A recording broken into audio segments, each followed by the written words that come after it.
కంచెగచ్చిబౌలి భూముల వ్యవహారంలో రేవంత్ సర్కారు వైఖరి మారడం లేదు.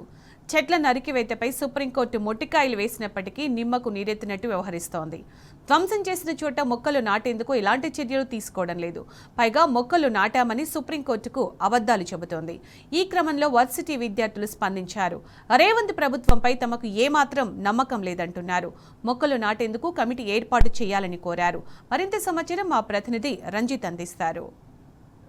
సెంట్రల్ యూనివర్సిటీలో రేవంత్ రెడ్డి సర్కారు 420 ఎకరాల భూమిని అమ్మేసి రాష్ట్ర ప్రభుత్వానికి ఖజానా సంపాదించుకోవాలనే ఆలోచనలతో వచ్చేసి యూనివర్సిటీకి సంబంధించిన భూములను అమ్మివేలే ప్రయత్నం చేశాడు. దానికి వ్యతిరేకంగా యూనివర్సిటీకి సంబంధించిన విద్యార్థుల సంఘాల పోరాటంతో సుప్రీంకోర్టు తెలంగాణ రాష్ట్ర ప్రభుత్వానికి మొట్టికాయలు వేసేసి రేవంత్ రెడ్డి సర్కార్ ఖచ్చితంగా కూడా ఈ అమ్మివేత కార్యక్రమాన్ని వెనక్కు తీసుకోవాలి, దాంతో పాటుగా ఆ చెట్లను కొట్టివేసే కార్యక్రమాన్ని కూడా ఆపేయాలని చెప్పేసి ఆదేశాలు జారీ చేసింది. దాంతో పాటుగా ఏప్రిల్ 3వ తారీఖున దానికి సంబంధించిన ఏదైతే చెట్టు నరికివేత కార్యక్రమం చేశారో దానికి సంబంధించిన ప్లాంట్లను ఖచ్చితంగా ఏర్పాటు చేయాలి.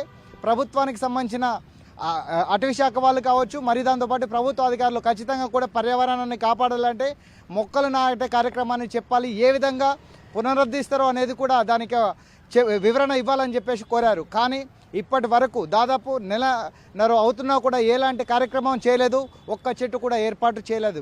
అంటే ప్రభుత్వము పచ్చి అబద్ధాలు చెబుతుందనేది కళ్ళ కొట్టినట్టుగా అవుపడుతుంది. దాంతో మనతో మాట్లాడడానికి హెచ్సి యూనివర్సిటీకి సంబంధించిన విద్యార్థి సంఘాల నేతలు ఉన్నారు. ప్రభుత్వం వచ్చేసి ఇక్కడికే ప్లాంట్స్ ఏర్పాటు చేసామని చెప్తున్నారు. ఖచ్చితంగా యూనివర్సిటీని అంటే పర్యావరణాన్ని కాపాడాలంటున్నారు. దాన్ని ఏ విధంగా చూడవచ్చు? కాపాడాలని అంటున్నారు కానీ రెస్టరేషన్ వరకు అయితే అస్సలు జరగలేదు.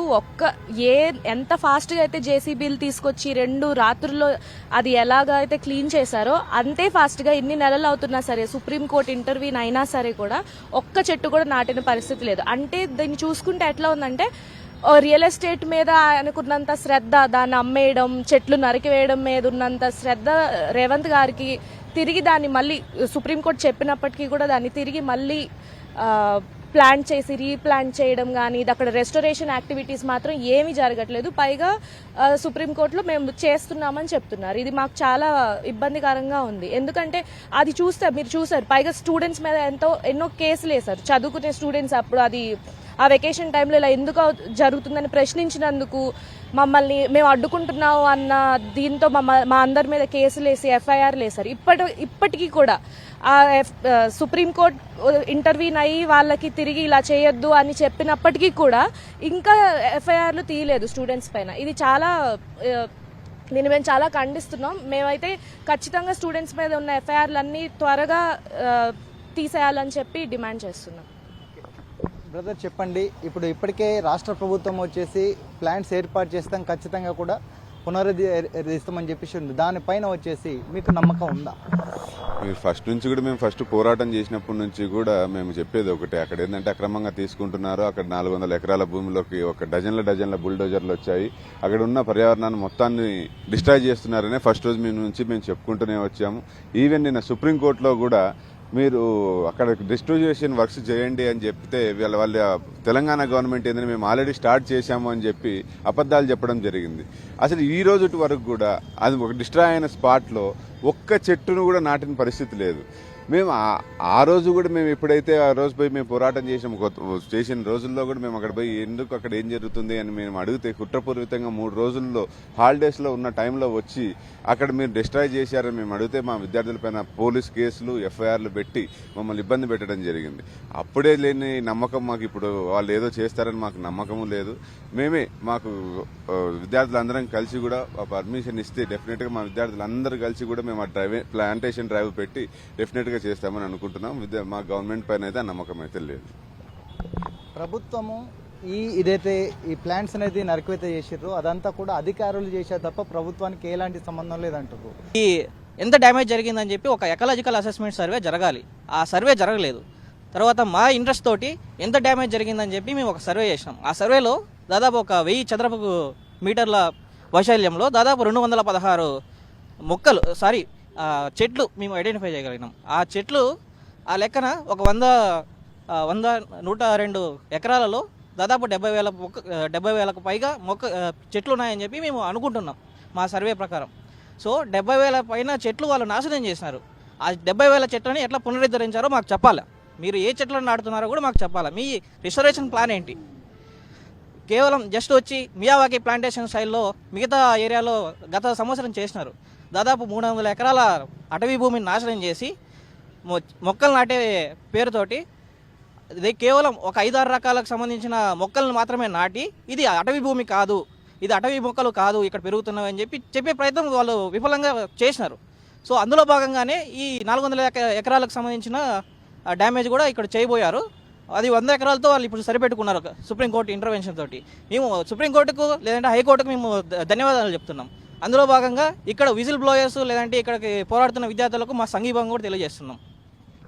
చెప్పండి బ్రదర్, ఒకవైపు ప్రభుత్వం అధికారులు మాత్రమే ఇక్కడికి వచ్చేసి ప్లాన్స్ కొట్టేశారు, ప్రభుత్వానికి ఏ సంబంధం లేదంటున్నారు. మరోవైపు హాలిడేస్ని అదుపుగా చూసుకొని కూడా ఇక్కడ ప్లాంట్స్ మొత్తం కూడా కొట్టేశారు. దాన్ని ఏ విధంగా చూడవచ్చు? అంటే ఈ గవర్నమెంట్తో ఇంకా ఎవరెవరు మన సెంట్రల్ యూనివర్సిటీస్ ఉన్నాయి, అంటే సెంట్రల్ యూనివర్సిటీస్కి మన సెంట్రల్ గవర్నమెంట్ బీజేపీ గవర్నమెంట్ ఉన్నా సరే ఎవరు ఉన్నా సరే ఎందుకు వాళ్ళు ఇంటర్ఫియర్ చేస్తలేదు ఇక్కడ?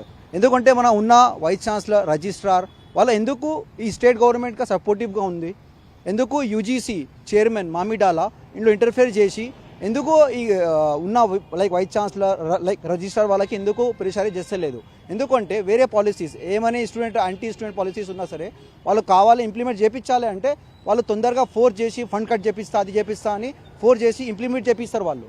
కానీ ఈ ల్యాండ్ ఇష్యూలో ఎందుకు సెంట్రల్ గవర్నమెంట్ తరపు నుంచి ఎడ్యుకేషన్ మినిస్టర్ ఉన్నా సరే లైక్ యూజీసీ చైర్మన్ ఉన్నా సరే ఇంకా ఉన్నాయిక వైస్ ఛాన్సలర్ ఉన్నా సరే ఎందుకు వాళ్ళు ముందుకు రావట్లేదు, ఎందుకు వాళ్ళు మాట్లాడతలేదు అని మేము అంటే ఒక ప్రశ్న చేస్తూ ఉన్నాం.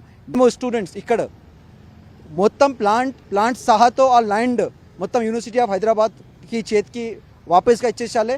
ఎవరు ల్యాండ్ గ్రాబర్ ఉన్నా సరే ఆ గవర్నమెంట్లో ఉన్నా సరే సీఎం ఉన్నా సరే ఎవరున్నా సరే ఎవరు ఉంటే మేము భయపడడం లేదు. ఎందుకంటే మేము అకాడమిక్ స్పేస్లో ఉన్నాం, ఎందుకంటే మేము స్టూడెంట్ ఇక్కడ మేము పోరాడతాం, ఎక్కడి వరకు ఉంటే అక్కడి వరకు పోరాడతామని చెప్తా ఉన్నాం.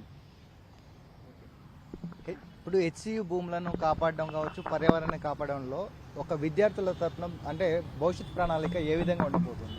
సో మీ ఇప్పటి వరకు చూసుకున్నట్టయితే గౌరవ సుప్రీంకోర్టు ఇచ్చిన ఆదేశాల మేరకే ఈ ఉద్యమం అనేది అంటే విద్యార్థి ఉద్యమం అనేది జస్ట్ అది ఒక ఆపడం జరిగింది. ఆపడం అంటే పూర్తిగా కాదు, సుప్రీంకోర్టు మీద ఉన్న నమ్మకంతో మేము కొంతవరకు ఆపాము.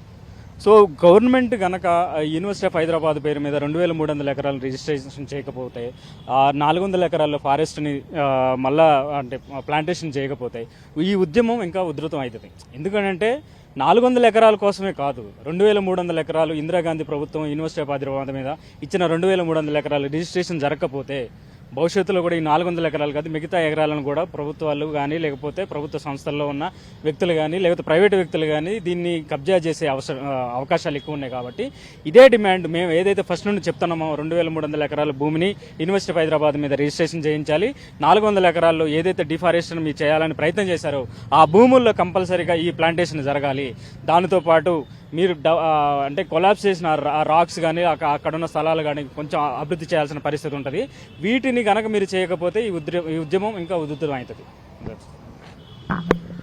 యూనివర్సిటీకి సంబంధించిన ఏదైతే స్థలాలు ఉన్నాయో యూనివర్సిటీకి సంబంధించిన యొక్క చెట్లను ఏదైతే నరకవేత కార్యక్రమం చేశారో ఖచ్చితంగా వాటిని కూడా పునరుద్ధరించాలి, లేకపోతే ఖచ్చితంగా విద్యార్థుల తరఫున పోరాటం అనేది ఉండదని చెప్తున్నారు. దానితో పాటుగా ఒకవైపు పరిశోధకులు మరియు వైపు యూనివర్సిటీకి సంబంధించిన ప్రొఫెసర్లు విద్యార్థి సంఘాలు అందరూ కలిపేసి ఇక్కడ అంటే యూనివర్సిటీకి సంబంధించిన మొక్కలు నాటే కార్యక్రమంలో అందరూ కూడా భాగస్వాములు కావాలని చెప్తున్నారు. కానీ ప్రభుత్వం ఎట్టకేలకు ఇక్కడ మొక్కలను చేసే పనులు బాగా ఏర్పాటు చేయదు. ఎందుకంటే అబద్ధాలు చెప్పడం తప్ప పనులు చేయడంలో రేవంత్ రెడ్డి సర్కార్ అనేది విఫలమైంది. దానిలో భాగంగానే ఒకవైపు సుప్రీంకోర్టులో కావచ్చు మరోవైపు ప్రజలకు కావచ్చు అందరికీ కూడా అబద్ధాలను చెప్పడం అదునుగా తీసుకుంటుంది తప్పితే అభివృద్ధి మాత్రం చేయట్లేదు. సుప్రీంకోర్టులో సహా అబద్ధాలు చెప్పేసి చెట్లను నాటుతున్నా అంటున్నారు తప్ప ఎక్కడ కూడా ఒక చెట్టును కూడా నాటలేదు. కాబట్టి ఇకనైనా సుప్రీంకోర్టు గైడ్లైన్స్ ప్రకారము రాష్ట్ర ప్రభుత్వం ఇక్కడ ఏదైతే యూనివర్సిటీ ఉందో యూనివర్సిటీలో సంబంధించిన 400 ఎకరాలలో చెట్ల నరికివేత కార్యక్రమం ఏర్పాటైందో దాన్ని ఖచ్చితంగా పునరుద్ధరించాలంటే ఒక కమిటీని ఏర్పాటు చేసేసి మళ్ళీ రీప్లాంటేషన్ అయ్యే విధంగా కూడా ఒక సలహాలు చేయాలి, దానిపైన చర్యలు తీసుకోవాలని చెప్పేసి కూడా విద్యార్థి సంఘాల నేతలు చెప్తున్నారు. కెమెరామెన్ దశరథతో రంజిత్, టీ న్యూస్, హైదరాబాద్.